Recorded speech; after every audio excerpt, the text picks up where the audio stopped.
नमस्कार, मैं बकैत कुमार। आखिर करोड़ों अल्पसंख्यकों को एनकाउंटर में मरवाने वाले योगी ने आज एक ब्राह्मण को भी मरवा ही दिया। मैंने देखा मीडिया के कई लोग बेतहाशा खुश हैं, जबकि मुझे लगता है कि एक समाज के तौर पर हम हार गए। यह एनकाउंटर कई सवाल उठाता है, यह एनकाउंटर कई बातें छुपाता भी है। अब कोई सीए विरोधी रैलियों में मारे गए अल्पसंख्यकों को याद नहीं करेगा। अब सब बाबा की बूटी पीकर नाचेंगे कि देखो देखो योगी ब्राह्मणों को भी नहीं छोड़ता, जबकि सत्य इसके बिल्कुल ही विपरीत है।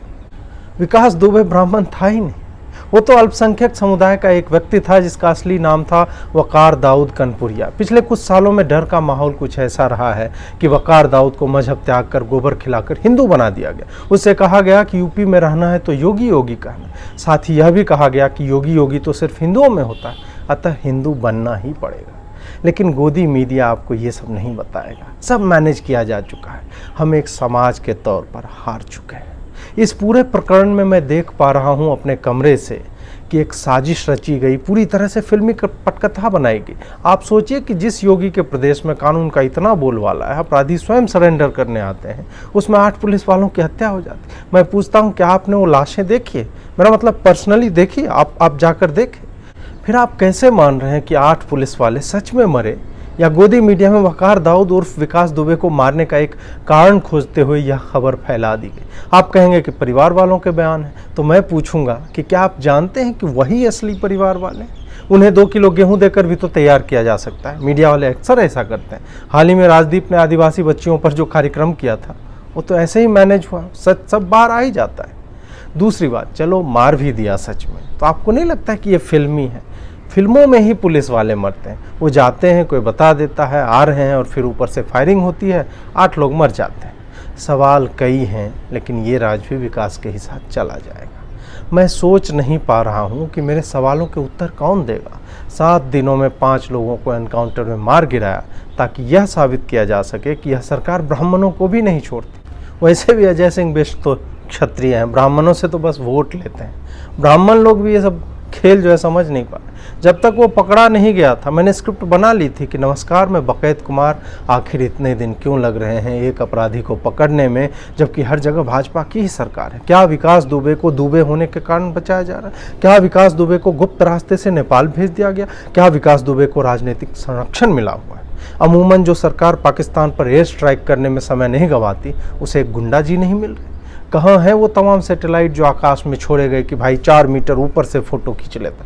मोदी जी तो खुद खड़े होकर भी लॉन्च करते थे। कुछ भक्त तो यह भी कहते हैं कि मोदी जी ने स्वयं ही हाथों से कार्टोसैट जो है कक्षा में स्थापित किया। तो बोलो ना मोदी जी को, सैटेलाइट को फ़ोन करे और विकास दुबे का पता लगा ले। विकास दुबे को मारा नहीं जाएगा जैसे कि बिजनौर के किसी सलमान को मार दिया जाता। उसे जेल में रखने के नाम पर योगी सरकार उसे जेल से ही सत्ता चलाने का सुख देगी और एवज में ब्राह्मणों का वोट पाएगी। आप खेल समझिए सारा।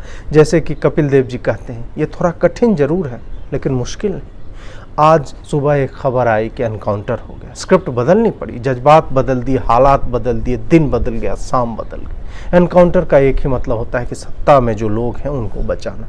मैं ये नहीं जानता कि विकास दुबे के पास कितने संपर्क में लोग थे। मेरे सूत्रों ने मुझे 3 तस्वीरें दिखाई जिससे साबित हो जाता है कि उसके तार अमेरिका से जुड़े हुए। मैंने तो देखा है कि एक फोटो में विकास दुबे अखिलेश यादव के साथ पोस्टर में, वही अखिलेश यादव मोदी से मिल रहे हैं और मोदी ट्रंप से मिल रहे हैं। आप समझ रहे हैं बात को? एक आदमी, 3 तस्वीरें और एक अंतर्राष्ट्रीय एंगल। आखिर ट्रंप उस व्यक्ति से क्यों मिलेगा जो उस व्यक्ति से मिल चुका है जिसका पोस्टर विकास दुबे के साथ है? उनके तो सीक्रेट सर्विस को सब पता रहता है। इसलिए उत्तर प्रदेश पुलिस ने डॉलर लेकर ट्रंप का नाम ना आए ऐसा सोचकर उसे निपटा दिया। आपको पता ही है कि इसी साल नवंबर में अमेरिका में चुनाव होने वाले हैं। ऐसे में यूपी के किसी अपराधी से तार जुड़े होना ब्लैक लाइव्स मैटर के दौर में अमेरिकी राष्ट्रपति की छवि बर्बाद कर सकती। मैं आपको कुछ नहीं कह रहा, मैं बस तथ्य सामने रख रहा हूँ। अगर एनकाउंटर ना होता, उससे पूछताछ होती तो बहुत नाम बाहर आ जाते। ये कोई नहीं जानता कि विकास दुबे के पीछे असली अपराधी कौन थे। लेकिन जिस तरह से असली अपराधी तो बच गया कहा जा रहा है, मुझे ऐसा लगता है कि किसी व्यक्ति का नाम ही असली अपराधी है। लोग समझ रहे हैं कि ये जातिवाचक संज्ञा है, जबकि ये तो व्यक्तिवाचक भी हो सकता है। खैर जो भी हो, मेरे ख्याल से जो हुआ है वो लोकतंत्र की हत्या है।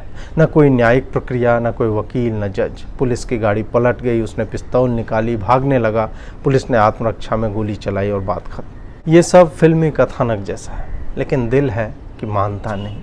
आप कहेंगे कि बकैत जी, आपने तो स्वयं ही कहा कि जेल में रहता तो राज चलाता, अब एनकाउंटर हो गया तो भी आपको दिक्कत है। आखिर चाहते क्या हैं आप?